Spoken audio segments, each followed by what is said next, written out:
我想問大家一個問題，你有冇試過明明知道一段關係會消耗你，明明知道結局可能唔好，但係因為對方對你有真實嘅情誼，你選擇咗留低，唔係因為你睇唔清楚，而係因為你睇清楚啦，依然係選擇留低呢？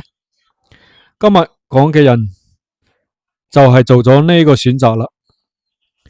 佢喺中國歷史上係公認嘅頂級謀士嚟嘅，活咗將近80歲，輔助過一位爭啲改變中國歷史走向嘅霸王。佢個名叫做范增，項羽叫佢阿父啊。今日我唔係要講范增有幾慘啊，我係要問一個更深刻嘅問題。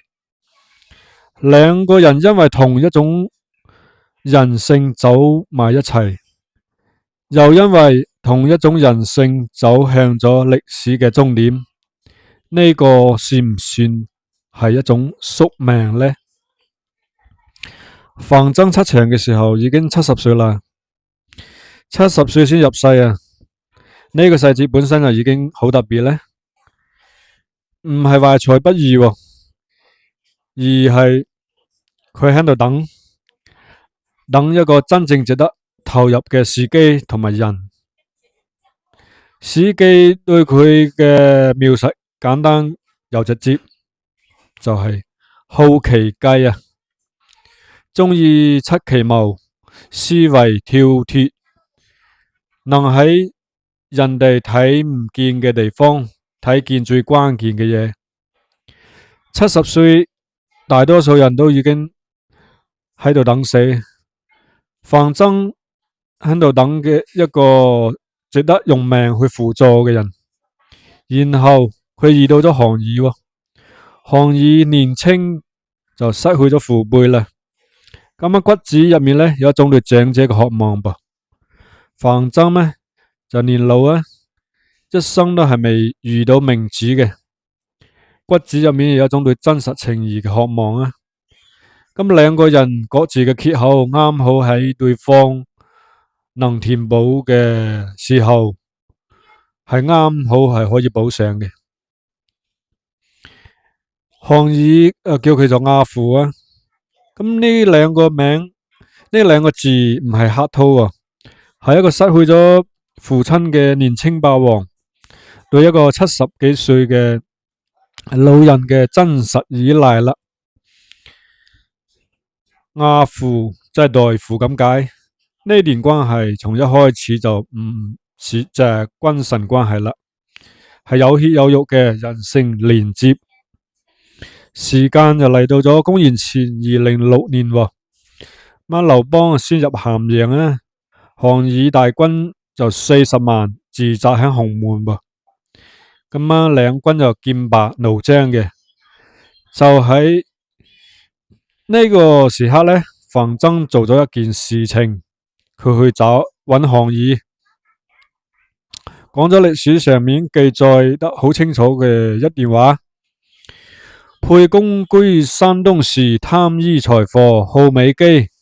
今入關啊，財物無所取，婦女無所行。此其志不在少，急擊密室。翻譯成白話呢，就係話劉邦以前係貪財好色，但係入咗咸陽之後呢，財物都唔要啊，女人都唔掂啊。一個克制咗自己最深嘅慾望，講明佢心入面係有更大嘅野心啊。咁呢個人就必須係要清除咗佢嘅，而且要快手快腳添啊。呢個判斷精準喺邊度呢？范增睇見嘅唔係表面嘅行為，而係背後嘅內核。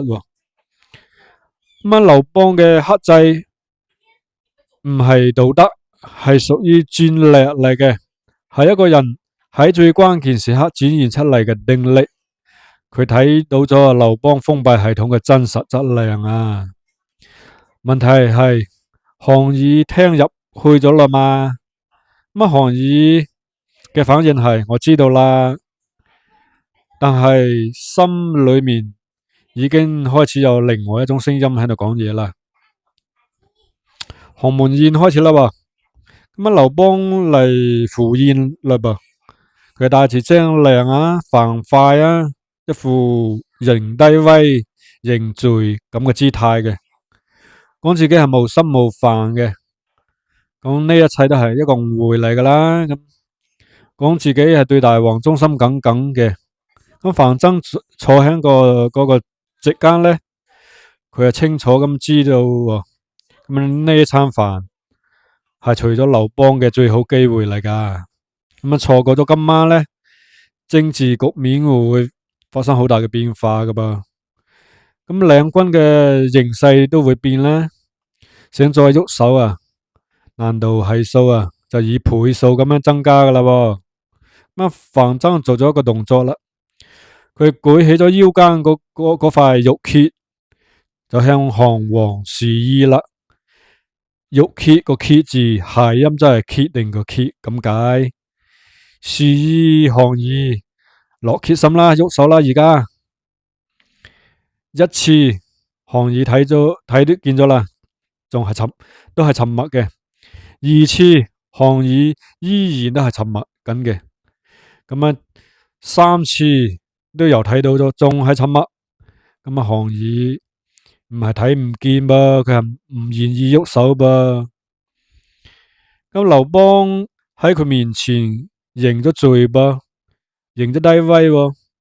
咁對一個真實嘅有血有肉嘅項羽嚟講呢，殺一個已經跪低嚟嘅人，對自己嘅英雄感啊，根本就係羞辱。咁我項羽堂堂霸王。要殺一個人，應該喺戰場上面真刀真槍咁樣去贏噶嘛，唔係喺飯台上面殺一個已經認低威嘅人噶嘛。咁范增睇見嘅係戰略威脅，項羽感受到嘅呢係當下嘅人性情景啦。咁兩個人喺同一時刻活咗喺完全唔同嘅現實入面。范增就起身啦，出去揾項莊，安排咗嗰件著名嘅項莊舞劍意在沛公啦。但係項伯呢就橫身咁樣擋住咗嗰把劍啊，咁啊張良出嚟周旋咯，樊噲呢就夾硬啊闖咗入嚟軍帳啦，義正辭嚴咁講啦。咁啊，劉邦呢，佢嘅救星係一個接住一個咁樣出現嘅，最終劉邦借口上咗廁所啊，從小路逃走咗嘅。咁啊，鴻門宴結束咗啦，范增就講咗一句話啦：庶子不足二謀啊，獵項王天下者，必沛公也。吾屬今為之怒矣。好多人聽咗呢句話呢，覺得係好憤怒啊！但係我聽到嘅係哀嘆。一個將近80歲嘅老人睇見咗歷史即將轉向嗰一刻，睇見咗自己無力阻止，佢個判斷係啱嘅，但係冇辦法替項羽做項羽該做嘅決定。咁封閉系統只能夠從入面去建造嘅，你喺出面係入唔去嘅。咁鴻門宴之後呢，有一個問題值得係細想嘅，范增點解唔離開呢？佢睇透咗項羽嘅局限，佢知道楚漢相爭係走向咩局面、咩結局嘅。咁佢有足夠嘅智慧做出國家咁嘅判斷。咁呢個子宮嘅封閉系統係有致命缺陷嘅，咁係應該走呢？但係佢冇走啊？點解呢？因為國家離開袁紹嘅時候啊，袁紹只係一個陌生嘅故子嚟嘅，但係呢，范增面對嘅係一個叫佢阿父嘅人喎，阿父兩個字啊，俾所有嘅理性計算都已經失效咗啦。呢唔係判斷失誤，係人性喺理性上面嘅真實存在。然後再諗多一層，項羽喺鴻門宴上面殺唔到劉邦，係因為咩呢？係因為佢有情有義，係因為佢係一個真實嘅人嚟嘅，冇辦法做到一個好純粹嘅戰略家。范增咁樣離唔開項羽，亦都係因為佢有情有義喎，都係因為佢係一個真實嘅人，冇辦法做到一個比較純粹嘅謀士。咁兩個人都俾同一樣嘢綁埋咗一齊，真實嘅人性啊。咁啊，項羽係因為有情有義殺唔到劉邦，咁啊范增呢，因為有情有義離唔開項羽喎。咁呢個唔係巧合，呢就係宿命嘅最深嘅含義啦。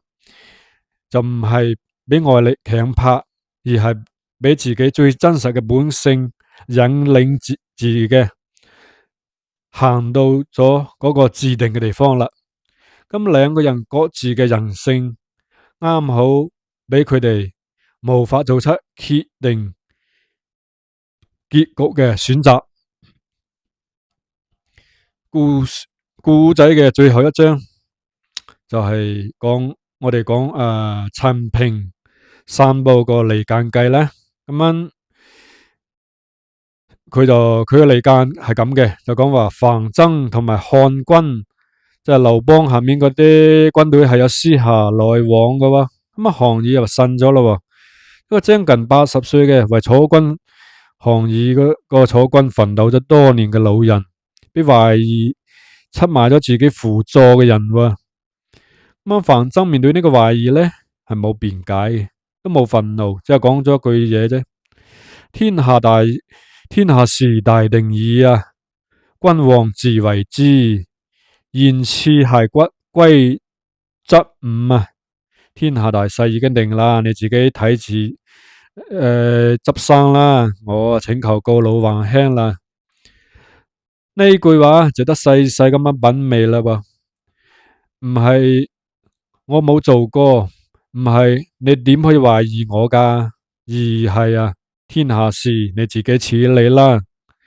呢句話入面有放低有心寒，但係更多嘅係一個老人知道有啲事情已經到咗盡頭，佢選擇咗有尊嚴咁樣離開，而唔係喺猜疑入面繼續委屈咁樣留低，然後佢就走咗啦。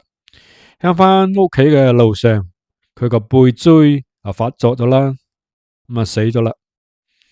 講到呢度，好多人都會講范增失敗咗啦，遇到一個有局限嘅子宮，最終係被懷疑、被驅逐，未見到楚漢相爭嘅最後結局就死咗。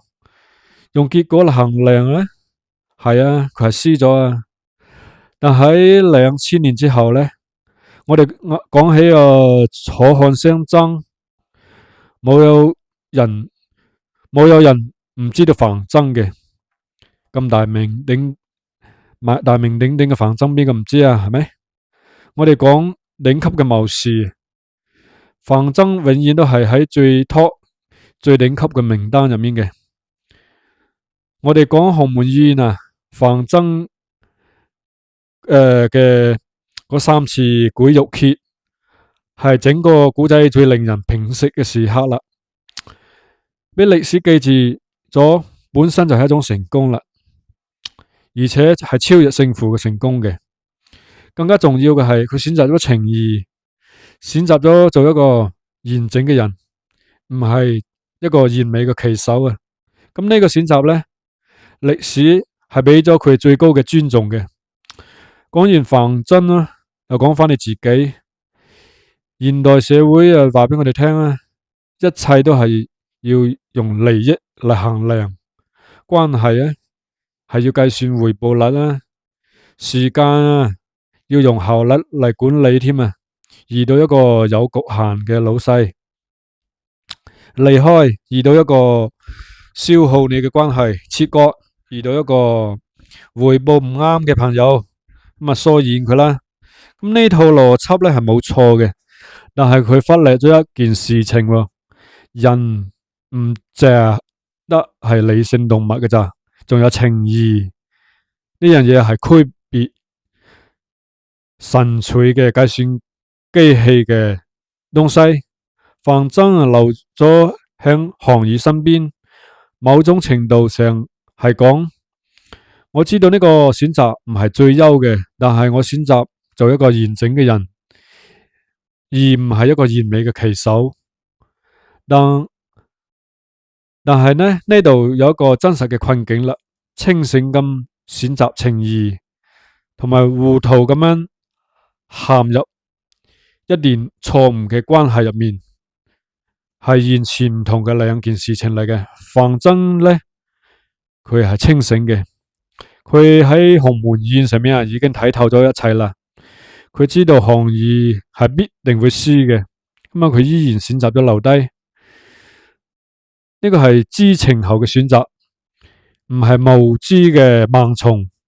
所以話真正值得問自己嘅問題，唔係我應唔應該講情義，而係我係清醒咁樣選擇咗情義，定係因為睇唔清楚，錯誤咁樣啫執迷當成咗情義。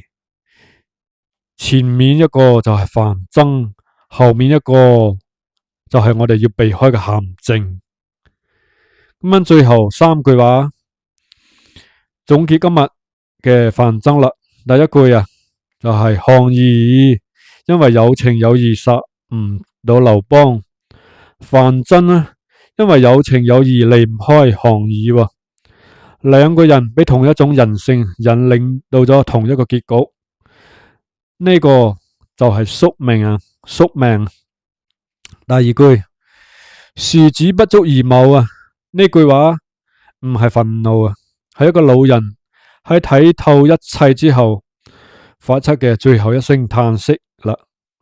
第三句呢，送俾你，成功有兩種啊，一種係國家，佢將稀缺嘅資產放啱嘅地方，贏得咗歷史，呢個係工業嚟嘅；一種係范增啦，清醒咁樣選擇咗情義，贏得咗歷史嘅尊重。國家贏得咗結果，范增呢贏得咗人性啦。呢兩種都係真實嘅成功嚟嘅。你嘅一生會選擇邊一種呢？我係孫虛道，我哋下期再見啦，拜拜。